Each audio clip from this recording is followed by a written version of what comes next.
¿Qué? ¿Cómo estás? Vamos a hacer un problema muy sencillito de dinámica, el cual está aquí representado en un dibujo. Y como puedes ver, tenemos una polea y colgando de dicha polea tenemos dos cuerpos, marcados como M2 en vertical, colgando de la cuerda desde la polea, y M1 que lo tengo en horizontal, apoyado en una superficie horizontal. Bien, nos está diciendo que obtengamos, de hecho el enunciado del problema lo tienes aquí abajo, que obtengamos, como digo, cuál es la relación entre las dos masas, cómo han de estar las dos masas para que dicho sistema no se mueva. Ha de estar en equilibrio. Lo que vamos a hacer es aplicar a los dos cuerpos la segunda ley de Newton, y para eso lo principal siempre es hacerse el dibujo. Bien, si el sistema se moviera, de hecho no se mueve, pero si se moviera, ¿qué es lo que ocurriría? Pues no tenemos más alternativa que suponer que el cuerpo 2, que es el que está vertical, baja, y el cuerpo 1 horizontal se movería de izquierda a derecha. Si eso ocurre, es porque el peso del cuerpo 2, vamos a llamarle peso número 2, es quien estira o acelera el sistema. Pero claro, el cuerpo 2 está unido a través de la cuerda y por medio de la polea al cuerpo 1. Por lo tanto, el cuerpo 2 está estirando a través de la tensión de la cuerda sobre el cuerpo 1. Pero claro, si el cuerpo 2 hace una fuerza sobre el cuerpo 1, el cuerpo 1 hace otra exactamente igual sobre el 2. Luego, ambas tensiones son iguales. Tercera ley de Newton. Fíjate que nos dice el enunciado que el sistema está en equilibrio, pero el cuerpo 1 no puede estar en equilibrio, porque solamente tiene una fuerza, la tensión. Por lo tanto, no tenemos más remedio que suponer que hay una fuerza añadida sobre el cuerpo 1 que no le deja moverse. Y esta fuerza sería F sub R, vamos a llamarle a esta fuerza de rozamiento, y esta fuerza de rozamiento iría en sentido contrario al posible movimiento. Evidentemente en el cuerpo 1 tenemos también verticalmente la normal y verticalmente hacia abajo el propio peso del cuerpo número 1, vamos a llamarle P sub 1. Bien, entonces, ¿qué es lo que tenemos? Pues tenemos dos cuerpos, como digo, vamos a aplicar para dicho equilibrio la segunda ley de Newton.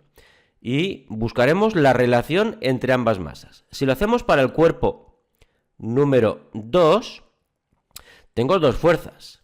Y aunque el sistema no se mueve, yo sí que puedo prever el posible movimiento. De manera que voy a poner la fuerza 2, el peso del cuerpo 2 como positivo, porque si el cuerpo 2 se moviera, las fuerzas a favor irían en sentido del movimiento y las fuerzas en contra las pondrían negativas. Luego el peso 2 lo pongo positivo y la tensión la pongo negativa porque iría en contra del posible movimiento del cuerpo 2. Esta suma de las fuerzas sería igual a la masa del cuerpo 2 por la aceleración del sistema.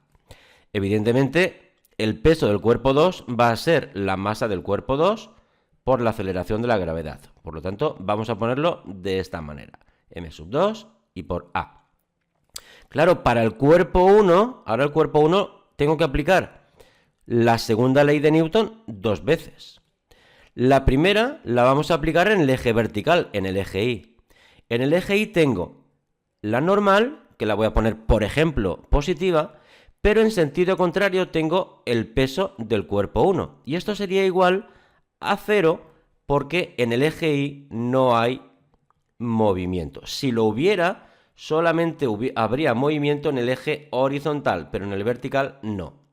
Por lo tanto, la normal es igual al peso del cuerpo 1, o lo que es lo mismo, al producto de la masa del cuerpo 1 por la gravedad. ¿Y por qué quiero la normal? Pues porque en el eje X también debo aplicar la segunda ley de Newton, y ahí está la fuerza de rozamiento. Si cogemos el cuerpo 1 en el eje X, la fuerza a favor es la tensión, y la fuerza que se opone al movimiento o intenta oponerse al movimiento es F sub R, o fuerza de rozamiento. Esta suma vectorial de fuerzas sería igual al producto de la masa del cuerpo 1 por la aceleración. De aquí, fíjate que la fuerza de rozamiento siempre es el producto del coeficiente de rozamiento por la normal. Pero es que la normal, recuerda que la hemos obtenido antes. Era igual al peso del cuerpo 1. Por lo tanto, en la fuerza de rozamiento va a ser igual al coeficiente por m1 y por g. De manera que me va a quedar que para el eje X en el cuerpo 1, T menos coeficiente masa del cuerpo 1 y por G será igual a m1 y por A. Bien, te voy a resaltar las dos ecuaciones con las que vamos a jugar. Esta sería la ecuación número 1 para el cuerpo número 2, por ejemplo, y esta es la otra ecuación número 2, aplicación de la segunda ley de Newton para el cuerpo número 1. Podemos quitar más cosas, ¿vale? Podemos quitar la aceleración es 0 y por lo tanto toda la parte derecha es un 0. ¿Por qué la podemos quitar? Pues porque hemos quedado que en el enunciado nos dice que el sistema está en equilibrio y por lo tanto velocidad 0, no hay cambio de velocidad y aceleración es igual a 0. Luego, estas ecuaciones 1 y 2 las podemos simplificar. De la ecuación número 1, ¿qué me queda? Pues me queda que m2 por g es igual a la tensión, que la he pasado positiva a la derecha. De la ecuación número 2, ¿qué me queda? Pues me queda, mira, voy a dejar positivo la tensión, la voy a despejar y pasando al otro lado el coeficiente m1 y por g, obtengo un sistema donde he despejado en los dos lados la tensión y lo puedo resolver por igualación. De manera que en la primera ecuación la tensión es m2 y por g, y en la segunda ecuación la tensión es el coeficiente m1 y por g. Evidentemente ya podrás ver que la aceleración de la gravedad en ambos lados la puedo quitar. Y si quiero obtener la relación, vamos a poner esto un poco más fuerte, la relación entre las dos masas, si las relaciono dividiendo m1 en la parte izquierda, este m1 lo paso aquí dividiendo la parte izquierda, en la parte derecha me queda únicamente el coeficiente de rozamiento. Por lo tanto, ya he terminado, ¿vale? Voy a recuadrarlo.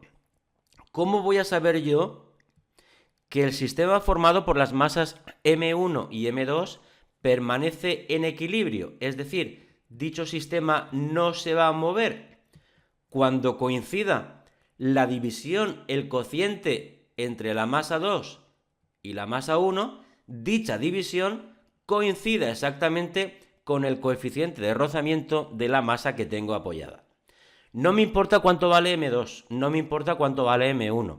Lo único que me importa es que al dividir m2 y m1 me salga exactamente el coeficiente de rozamiento. Cualquier duda, en los comentarios. Venga, al lío.